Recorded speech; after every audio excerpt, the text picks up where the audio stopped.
Hello guys, বেরিয়ে পড়লাম এক জায়গায় যাব, সেই জন্য আস্তে আস্তে ভিডিও দেখতে থাকো, বুঝতে পারবে কোথায় যাচ্ছি। সকালবেলা বেরিয়েছি, অনেকক্ষণ সময় লাগবে, অনেক ভোরবেলা বেরিয়েছি। আমার চোখে অনেক ঘুমিয়েই পড়েছে, অনেক সকালে বেরিয়েছে না, সেই জন্য। কোথায় যাচ্ছি দেখে নাও।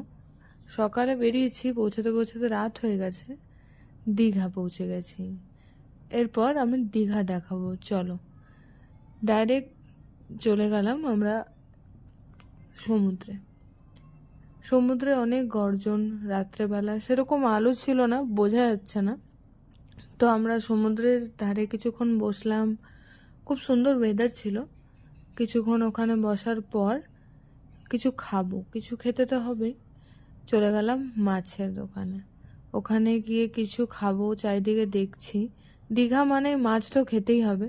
দেখো অক্টোপাস আমি জীবনেও খাইনি, আমার ট্রাই করারও ইচ্ছে নেই, আমার ভালো লাগে না। আমার চিংড়ি মাছ খেতে খুব ভালো লাগে, চিংড়ি পমপ্লেট খুব ভালো লাগে। তো আমি এখান থেকে চিংড়ি মাছ খেলাম, এখানে দিনটা শেষ হলো, বাই।